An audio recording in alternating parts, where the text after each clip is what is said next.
Wojas and Dr. Ruth for our podcast on a project that is meant to increase psychiatric services to children and adolescents.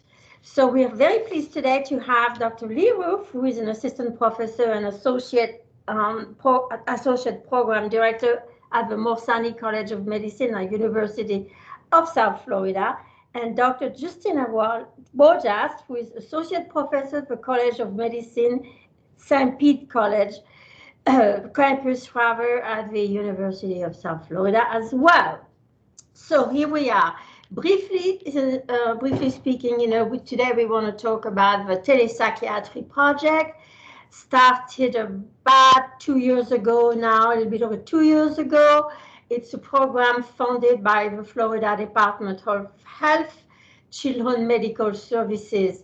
And the premise of the program was to very first and foremost increase access to psychiatric services, to make sure that we not only increase access but also increase the skill set of pediatricians treating those children, because we have a pandemic issue in the number of psychiatrists throughout the state. Like, for example, there's 67 counties in Florida, over half do not have any child and adolescent psychiatrists at all. So that's very dire straits given the increase in child and adolescent issue. So we wanted to make sure that the Telepsychiatry project will increase access and at the same time try to improve the comfort of pediatricians to treat some of the most common childhood psychiatric issues. And that first and foremost also they will know when to refer, what they can treat themselves. So my question to both of you, and we'll start with Dr. Wojas, during the time span that the program has been alive, how have you seen the pediatricians' sort of comfort level with both identifying the childhood issues, behavioral health issues, and prescribing some of the mental health medicines that we have available today? Yes, I think the learning curve is incredible. They're eager to learn and their comfort level is definitely increasing. I feel that we can have more of a discussion of different treatment options. I no longer have to go through some of the titration or some of the side effects because they already know that. They have learned that over time. I've been doing this since the project started with the pilot project. So I've developed a good relationship with a lot of the pediatricians. Also, we have new ones coming in. So that's always good to see how you have a pediatrician that's at the beginning of their journey with this process and one that has already been doing this for some time. And you can definitely tell the difference in their comfort levels, being able to identify major mental health illnesses, common mental health illnesses, be able to know the signs of when a child needs immediate attention. They also have gotten to know when to refer a child out, where to refer. They've become increasingly aware of services around them and how to navigate the system. I think most important of all, they've really enjoyed learning on how to talk to families and how to educate families and how to calm families down, because a lot of times it's a crisis situation. Everyone is feeling anxious and overwhelmed, and how to kind of break down a complex problem situation into small parts and how to kind of digest and how to move forward and how to help families step by step. So just giving them tips over time on how to talk calmly to families, how to reassure them, how to help them through the process, and that there are services. And oftentimes we bridge our services from telepsychiatry with our Peds hotline number that's available for pediatricians, so they don't feel that in between visits, they're not alone, that they can access a service. And even if they don't have someone immediately there, on how to identify situations where a child may need immediate services, and where to kind of say, this is what we can do in this moment. We'll touch base in a couple of days, and assess that safety and help families sort of navigate the system. And so obviously with the COVID, it's been very interesting because the amount of volume and severity and complexity has increased. So that's sort of kind of thrown a curveball our way. But I'm sure that we'll get to it in the next question or so, but I'll leave it to Dr. Ruth now. Okay, Dr. Ruth, what are your impressions, of the program so far, and the ability of a pediatrician to identify and more childhood behavioral issues? Yeah, so I think a lot of the pediatricians we worked with were already quite comfortable managing ADHD and trying different stimulants, alpha agonists, but some were not as comfortable starting treatment for depression, or if they're seeing, signs of depression, or someone with cutting or anxiety, they were referring and then waiting for us, or for us to come and do the evaluation and then starting. So I've found that some of the pediatricians that I work with now will actually start the treatment instead of waiting like 4 months or 2 months to see us, so they can get started on something like an SSRI and titrate it so that they're not kind of waiting and the patient isn't suffering for longer. So I think that's been a big change, and I've really appreciated that they're using screening tools appropriately, like the PHQ-9, different screening tools to pick up depression and anxiety, and then starting the treatment. And then when they find perhaps it's not going as they had expected, then they can consult us.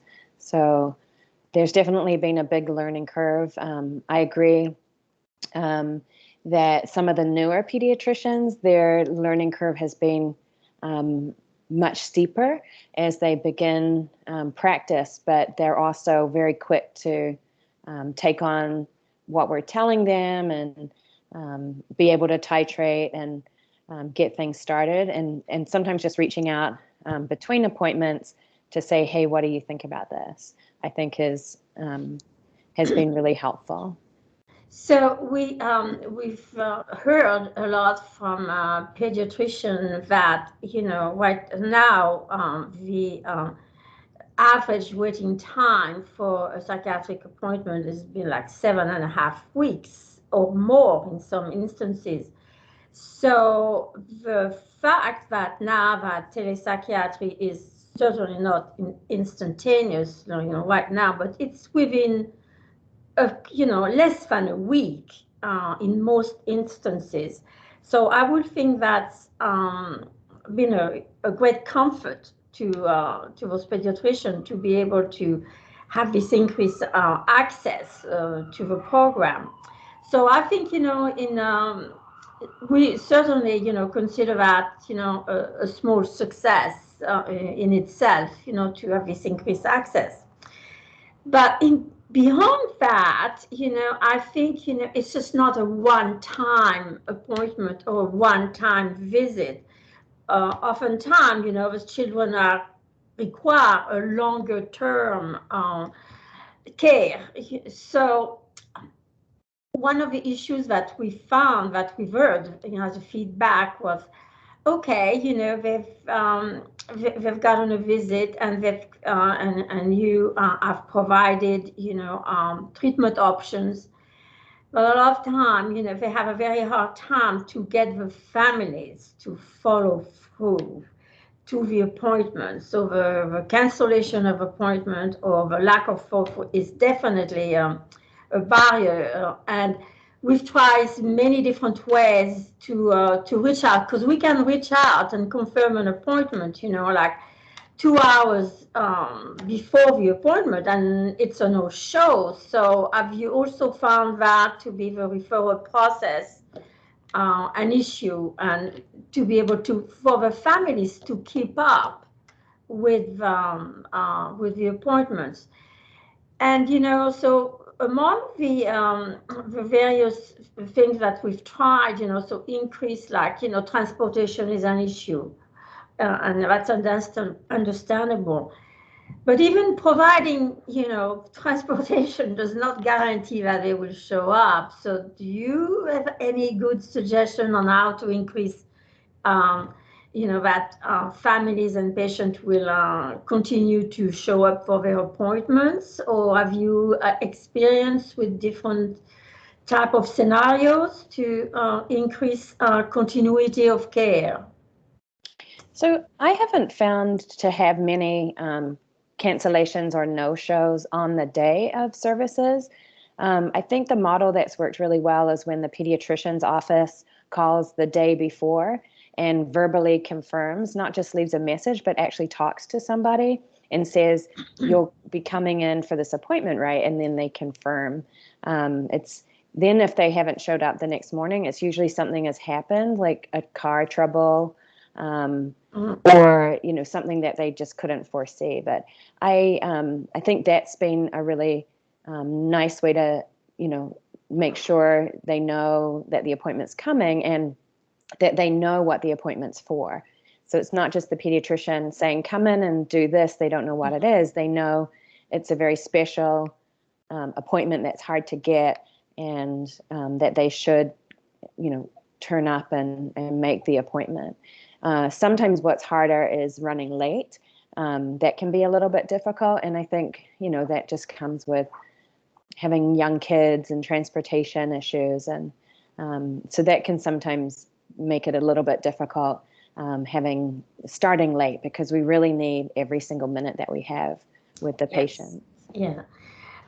Have you experienced the same comments that Dr. Wojas, do you have the same sort of a reference that Dr.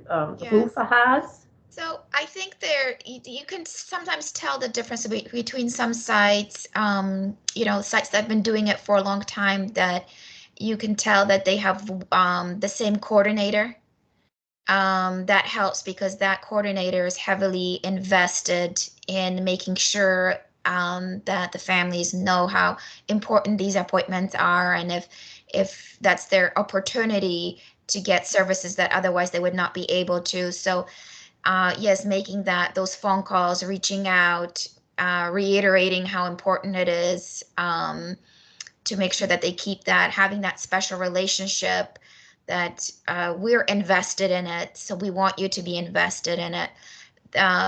Many times there are issues of the family showing up late, and that makes it, a little bit difficult for the team, especially if there's limited amount of time, or time that's already been carved out by all of the providers for this visit, because it's not just the consultants, but it's also the pediatrician. They have a flow for the clinic. They also have a very busy pediatric clinic, so they have to, the way they set up their appointments, they're also seeing other patients. So they want to make sure that they're also available to speak with us and to speak with the family, and they oftentimes want to speak with the families ahead of the visit. So some of the sites have what they have elected to do is have sort of almost like backup clients, patients, families that they would normally see for behavioral health themselves. So in the event there is a no-show, they can easily plug in another family and to make use of that resource. Other times I've just spent time talking with the pediatricians about different cases they have. So instead of seeing a particular patient, I've used that time to spend more on education and side group consults with the pediatricians. But I think what comes down to is that families mean well. They want to make those appointments. I think it's just the nature of their family dynamics. Sometimes they're single family households, single parent households. Oftentimes parents have multiple jobs, or they're caring for multiple kids as well. So sometimes they get called in for work, and it's just an issue of that they need to do these shifts so they can have money for groceries and to pay bills, and that oftentimes take priority over other needs. So checking in between appointments, from the coordinator, checking in on how the child is doing, shows families that we are heavily invested. So in between visits, in between the pediatric visits, once the coordinator kind of checks in on the families, I think that also helps build that relationship, and the family's kind of more motivated then to show up. I think that's the biggest problem with accessing mental health limited that's already there, is that many of these families have missed their initial appointments or follow-up appointments with their community mental health psychiatric appointments, and then they get discharged from those clinics for multiple no-shows, and then they sort of then don't have resources around them because they've haven't been very compliant with it. So I think that's probably the next step, is how to identify these families, what are the hurdles, how to best help them keep those appointments so they don't burn their bridges in the community, because we eventually do want them to be able to access the resources in the community, because they do have good wraparound services, both psychological and psychiatric, and they're there in the event there is an emergency. So I think having like a coordinator to really be that person, having that relationship develop over time, is what will help compliance over time and adherence to the treatment. Yeah, that's another pretty serious issue as well. It's adherence to treatment, to whether it's medicine or follow-up with psychotherapy or other types of group treatment. So, Dr. Ruth, do you pretty much concur with Dr. Wojas about, the current situation right now, that a lot of these family got dropped out from community mental health centers due to no-shows? So perhaps, which brings to mind, maybe as part of this project, perhaps we should try to find out where this, which community mental health center these families have been dropped, and try to make a reconnection. But I see that as a heavy lifting, so to speak, as well. Yeah, and I think some families have been frustrated because some of the sites, the community mental health, they've had a lot of, a lot of staff turnover. And so they see a lot of different psychiatrists, or they establish where the therapist they like, and then the therapist leaves for various reasons. I mean, there is a lot of turnover in community mental health for various reasons, I think. So then they like their pediatrician and they say, I want you to just do this for me. And I think it's helping the pediatrician know when that's okay and when they really have to push the child and the family to re-engage with psychiatric mental health services, that it's too much for them to deal with the situations that some children's diagnoses, pertain. So that's been, some of our pediatricians treat very complex, high-level psychiatric diagnoses, and sometimes it's also being able to say, this is too hard. Like, you need to have a child psychiatrist continue to manage this child and their family. And then the trouble sometimes is trying to access that for them in communities that don't have many services, or with insurances that people don't take their insurance. The other difficulty is getting some testing done for like autism. In some communities, the access is very difficult. It has been a little bit easier with telepsychiatry because they can do them over telehealth instead of driving 3-4 hours to go and access care to get like autism testing done. So that's a very interesting observation, because sort of we have tend to believe that telepsychiatry is not really the best platform for very serious and complex behavioral issues. And autism certainly was at the top, of the list. But do you think that maybe mild autism, if there is such a thing, can be pretty well, pretty well be treated through telepsychiatry, telehealth? Oh, yeah. I think any kind of autism can be managed. It's the diagnosing of some autism that needs to have special psychological testing through like the ADOS testing done, because the insurance company won't pay for services unless they have this ADOS showing that they have autism.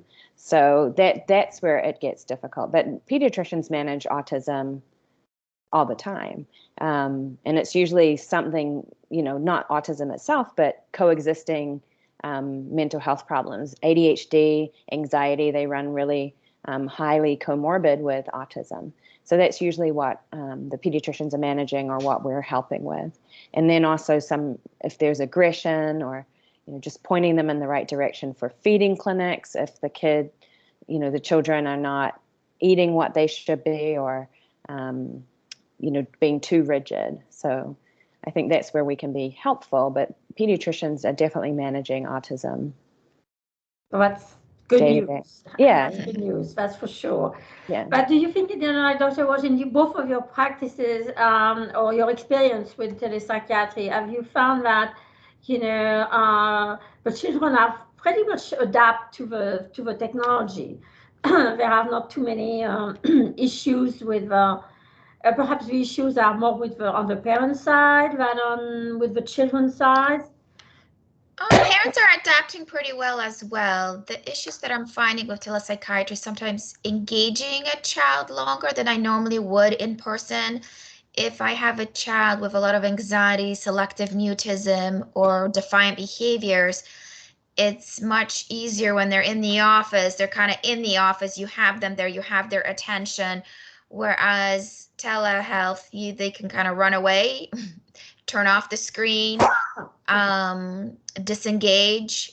So I think it's been a little bit more challenging to engage in some ways via telehealth with children, actually, to keep them, especially with little ones. You don't really have toys, and a lot of times conversations start with things in the office, the furniture, the accessories in the office. They're right there. You can see how they behave. So you can ensure privacy in person, whereas with telehealth, you're not really sure because there could be some family members or some other people outside of your view. I think the challenging part for me is diagnosing the mild autism via telehealth, because you sometimes don't get that nuances that you normally would with in person. The benefits of telehealth is that it increases access, it increases convenience. You can do more frequent follow-ups, more frequent surveillance, because now they're not driving a couple hours, they're not missing half a day of school. They can, easily do a visit even in the car on their phone during lunch break, during work break. So the improving that availability of specialized services, especially in rural areas, you can now see a specialist at UF or USF or UM or FIU or any of these centers that are doing telehealth without having to drive for these appointments, which is a big plus for these families that already struggle with transportation. One of the other big hurdles is secure internet connections. So we know that clients with higher SES have better access to higher internet speeds, which also helps with connection and the way you do your psychiatric evaluation. So if you do have a poor connection, it does obviously compromise some of the visit, but I feel like even a compromised visit is better than no visit, because you can still get something out of it and you can still help the families out. So I think, complementing some in-person with telehealth versus pure telehealth for some clients that do really well with it versus some clients that just need in-person. I think it's on individual basis of that family. Mm-hmm. Yeah, and I think too, having in our program, the patient coming to the pediatrician's office, where there's a really good internet connection, there's good camera, good computer, they've got staff helping do vital signs. I think that has been very beneficial for utilizing our time the best. We're not having it cut off and, or audio dropping or not being able to hear what they're saying. It's good quality. I think some people might say there could be a downside if they have a copay having to go into the pediatrician's office. But that I haven't heard that as coming up as something that stops people coming into the office. Yeah, that has been sort of the same feedbacks that doesn't stop. And I think, when it happens in the pediatrician's office, it's a little bit, there's less distraction. At least you can control who's in the background or who's, more privacy and more security when it occurs in the pediatrician's office. So that's for sure. Yeah, you don't have the siblings running around the back of the house. And so the way we do it is generally meet with the parent first with the child not in the room. They're either with an MA medical assistant or another family member, or if they're old enough, by themselves in the waiting room. And then if there's another parent, we can see them and then meet with the child alone. And then we meet with the pediatrician to give recommendations. So it's a very structured, private, quiet time for the family to talk. And then not having the child there at the beginning, I think that's a good thing because they can speak freely without the child, hearing things about the parent they might not want to disclose or traumas and things like that. So, but going back to the the sort of the pediatrician having to take on a greater role of besides their usual practice, to take on a greater role in mental health of their patients. And I think, have you found that sometimes expressed some of the overwhelming challenges? I mean, it's busy enough as it is taking care of the usual business as usual, but then you're adding on something that perhaps the comfort level isn't quite there. The training has certainly not been in mental health has been sparse. So so clearly there are challenges, in among those pediatricians. And so sort of what kind of feedback have you heard in regards to those pediatricians having to take on a greater role and the challenges of these issues in their practice? So some pediatricians I've heard have said that in their practice now, 60 to 70% of visits have been mental health focused for their patient populations. And I think, it has increased a lot since with COVID, but it was also increasing before that. Some pediatricians seek out sort of a mental health training program on the side. But hopefully, pediatric fellows, not fellowships, but residents, we have people following us that are pediatric residents that will shadow or come and work with us in child psychiatry just to get some more experience before they, go into practice. So, same question with you, Dr. Wojas. Yes, I mean, it is a little bit scary. Just for any provider, for me, if I trying to manage a lot more neurological, more medical, which sometimes we do. Obviously, it's something new. It's a certain added liability that many of the pediatric practices don't want. So it is something that initially can be quite overwhelming and scary, but they definitely want to treat children as a whole. There's this whole push towards medicine and treating all of the child's needs, mental and medical needs. So they do intellectually and realize that that's the need of the child, and they're really kind of thankful and glad to have these services in place so that it can provide them with some availability of resources, so they don't feel like they're completely on their own. I think that's really important. For them to make that leap of faith, and for them to make that first step, is to making sure that they have resources in place to empower them, to help them out in times of need or in times when they have a question. So not only supporting the families, but it's really important to kind of have that support system in place for the pediatricians so they do feel a little bit more comfortable and guided in this process. So I think that's where this project has been really vital for them. And I've heard of this idea of, obviously one of the focus of this program is collaborative care, and sometimes it's easier said than actually done or practiced. But I think, the way I've seen is that both of you have, you not only do the consult, but at the same time, you're sort of a lifeline to them, that they have the ability to call you for if they have an issue that pops up or they're unsure about something.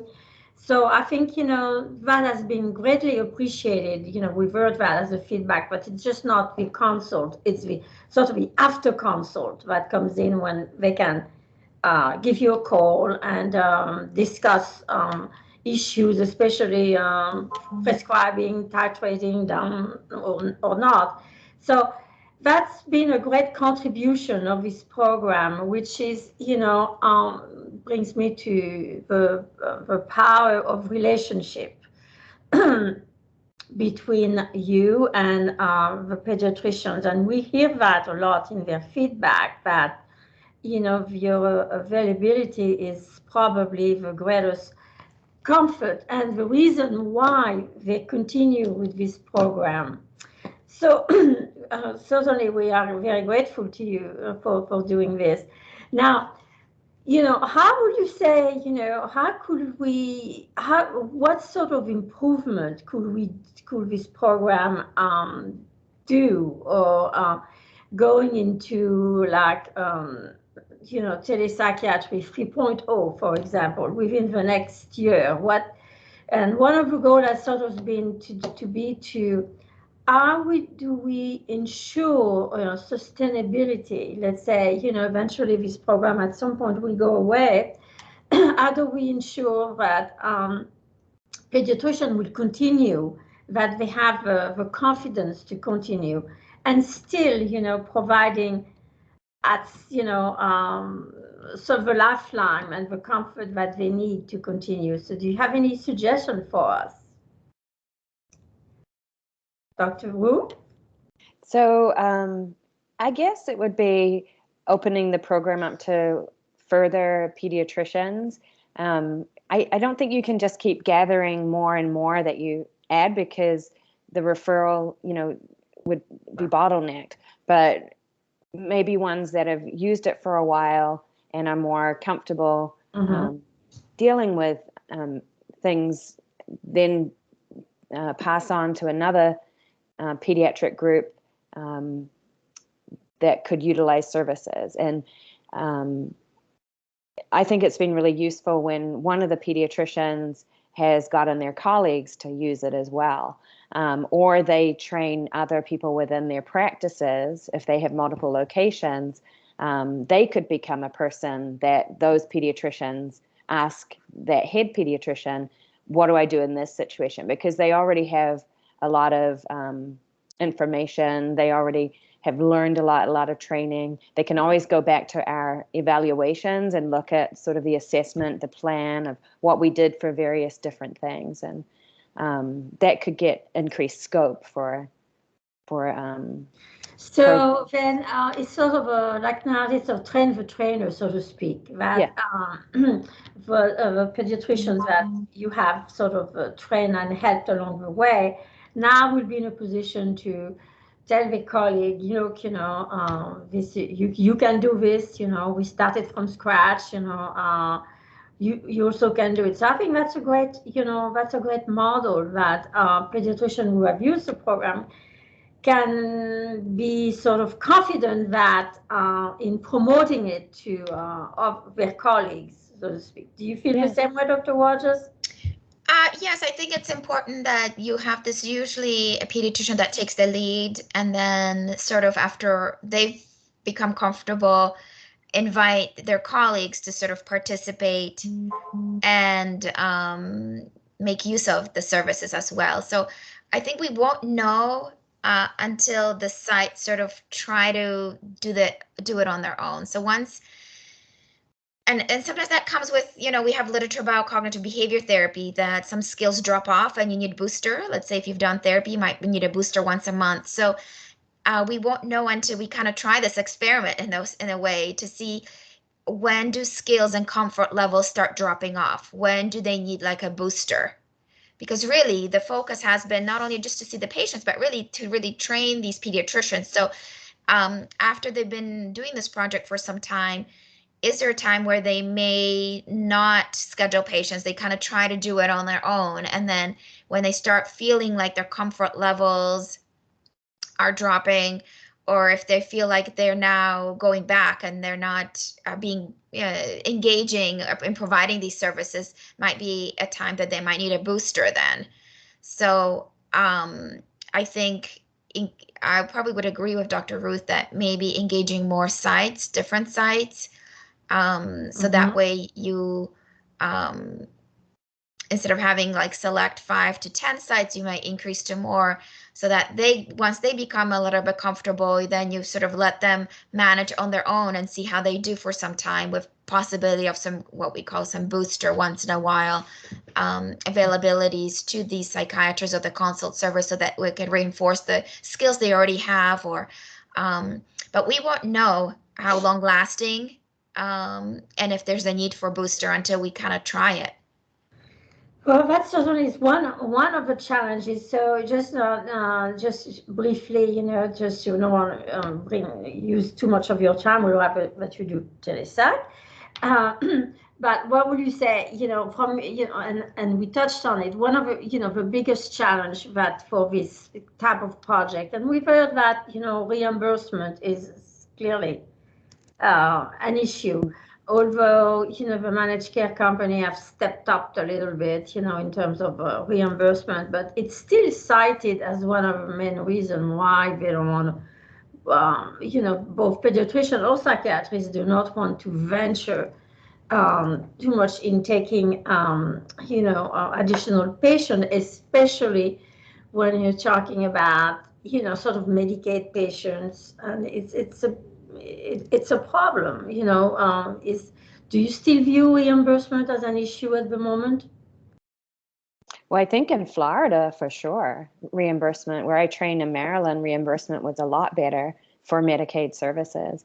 In Florida, the reimbursement is very low, and a lot of universities are dropping different kinds of Medicaid and Medicare insurances now because of the lack of reimbursement or very low reimbursement. And so you have a pocket of people that have nowhere to go. So yeah, I think a lot of the patients we see on this pilot, on this program, they cannot access services at UF or other universities because they don't take that insurance anymore. You have the same, comments, observation? Yeah, I think that, I don't think my colleagues in neurology or in other specialties having the same issues. They feel like the reimbursement for our medical and hospital is much better than for the mental health. And as a psychiatrist, we, even though it's a medical visit, is in itself, because we're medically trained, gets billed under mental health, psychological, psychiatric services, and a reimbursement there. There's a lot of requirements in the notes, has a lot of other, so there's one trouble in getting reimbursed for the level of service, and the contracted rates are usually low as well. So I don't know if my colleagues on neurology side that might be providing mental health services feel the same way. Their reimbursement rates might be higher. So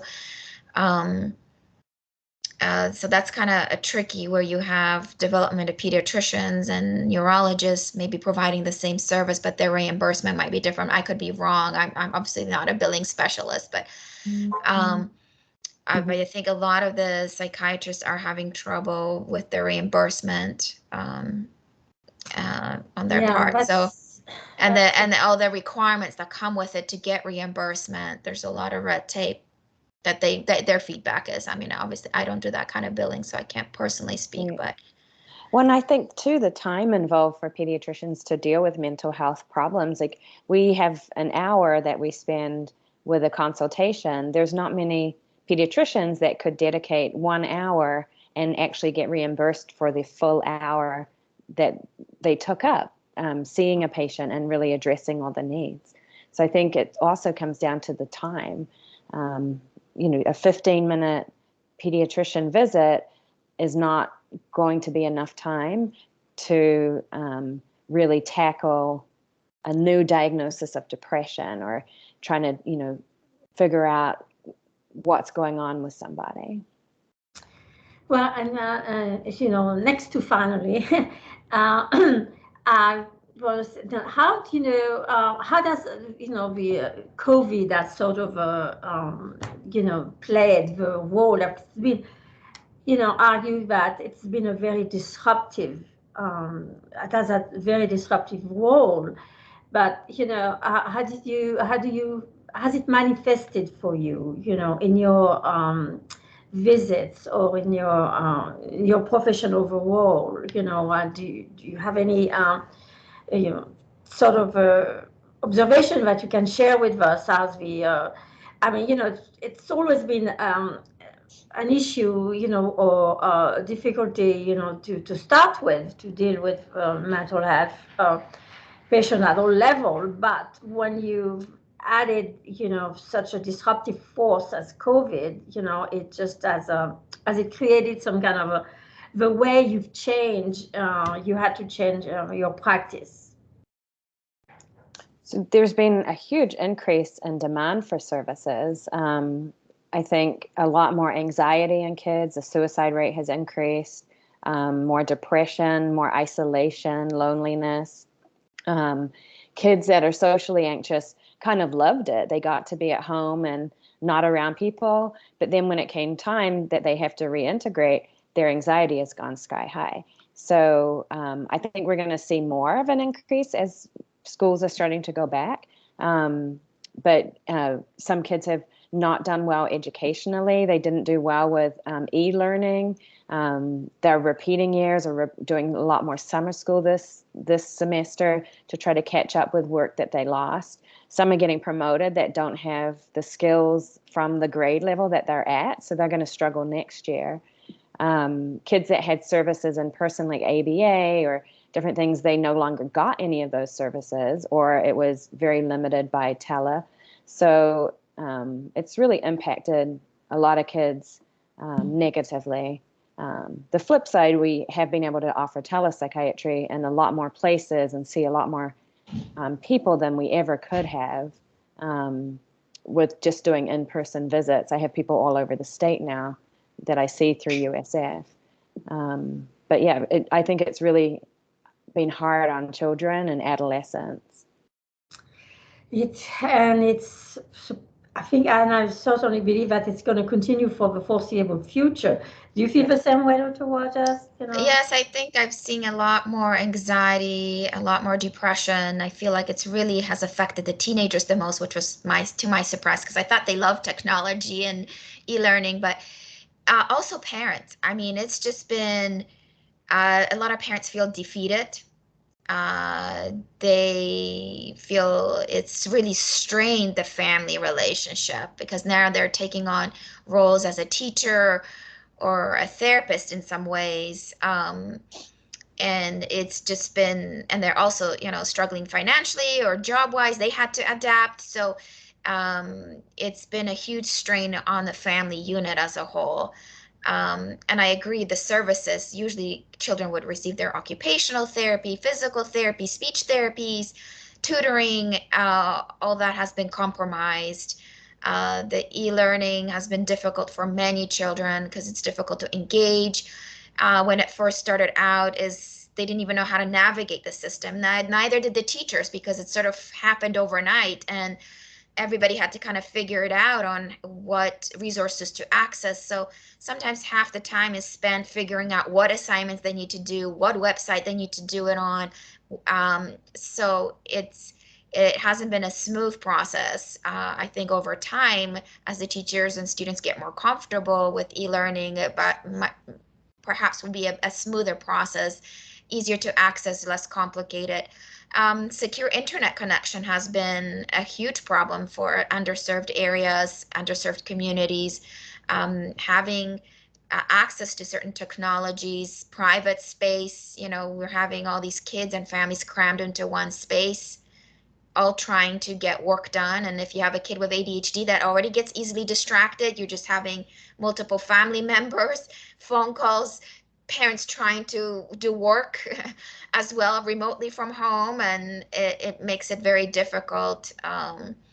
Lack of exercise, lack of proper nutrition. I've seen a lot of metabolic problems come up for my clients, and weight gain. Sure. That is a huge problem, I think, for the society. I think, what is it, half a pound every 10 days or something? I can't remember for each isolation during COVID. So, Oh my but goodness. I've seen significant substance use has significantly increased. So, for people that were really previously not at risk, I've had clients who were like, oh, I didn't really realize that I've been drinking so much at night because there was nothing else to do. Yeah.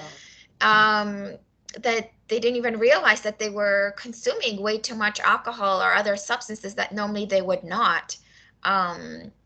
So that social isolation really for those young adults not being able to, and teenagers not to be able to interact, to validate, a lot more insecurities, a lot more anxiety that I see, and fears, a lack of confidence. It's probably fair to say most kids lost at least half a year to a year of schooling. They're either behind or got promoted where they should have not been promoted. Desperately trying to catch up now instead of enjoying their summers, trying to catch up with their learning. So I've, unprecedented times. So I think the teachers and everybody else will have to adjust next year on, but we don't know. There's curveballs, there's different variants of the illness coming out. So we don't know what the future will hold, I guess. Are you also called on occasion or to communicate with schools, with the school system? Yes. Counselors are probably very busy at schools. The school's referring, to you and via telepsychiatry or in person. I mean, have you seen that increase? The contacts with school systems. It's more sort of working with the IEP 504 system, providing documentation for families, or a lot of kids with IEPs, they didn't get their services last year. They couldn't.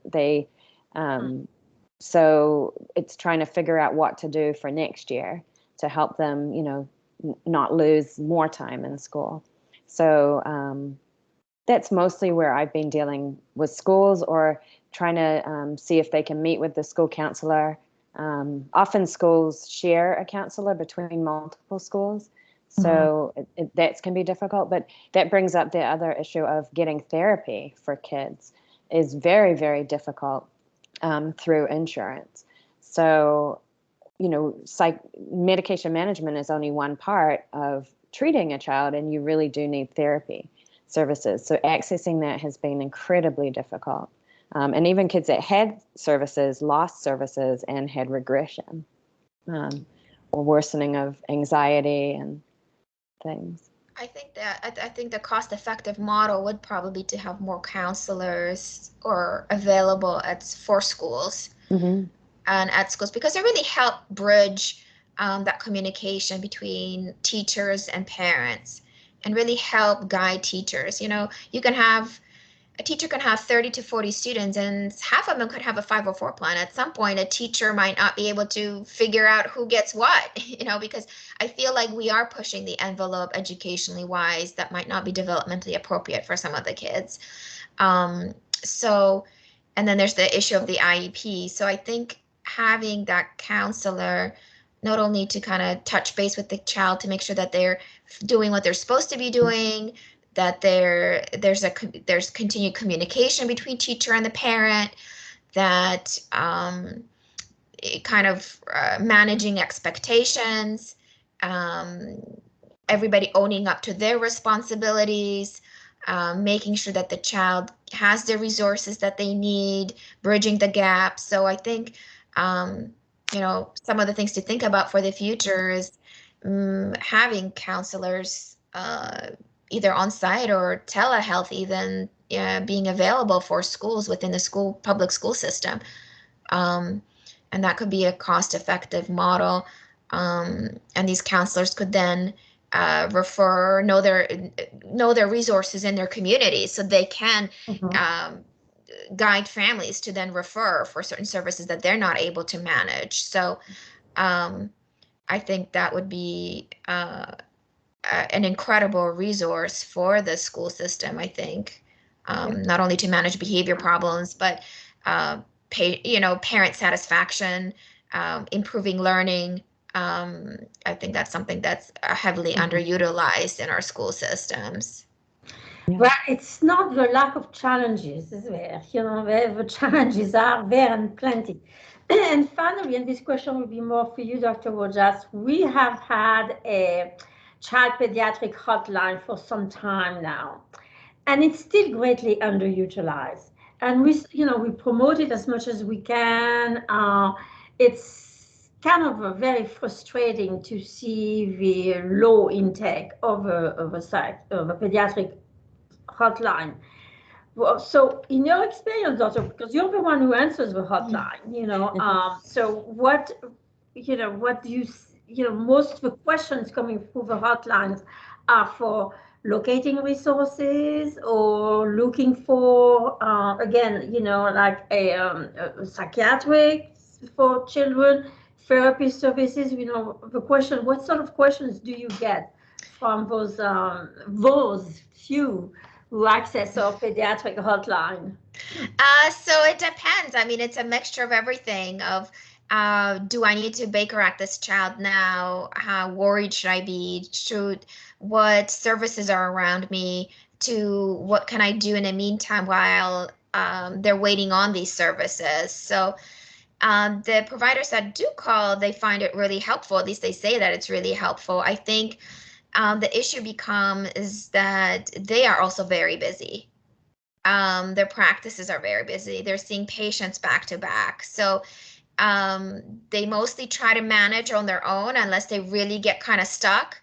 So it's almost like almost not a last resort, but it's something that instead of utilizing it every day as something part of their practice, it's sort of like, I've run out of all the other options and I'm making the time to do this, because they have to make the time to do this. It's still a phone call back out of their busy schedules as it is. So I think they try to do whatever the scope they know with already the framework they have, and they kind of really utilize the services when they really get stuck. So instead of being sort of part of their common practice, it's more like a backup, and they do enjoy having that backup. So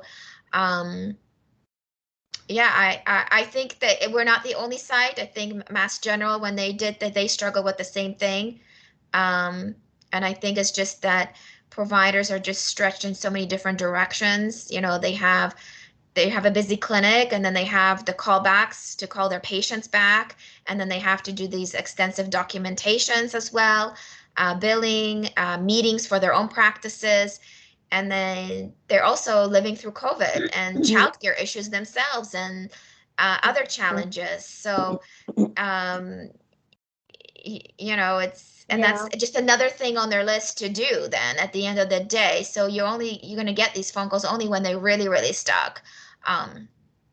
Well, we'll keep, the program, the hotline is, child pediatric hotline is still alive and well, and we'll keep doing it, and hopefully, changes will occur one at a time. So in conclusion, just thank you very much for being part of this program, very valuable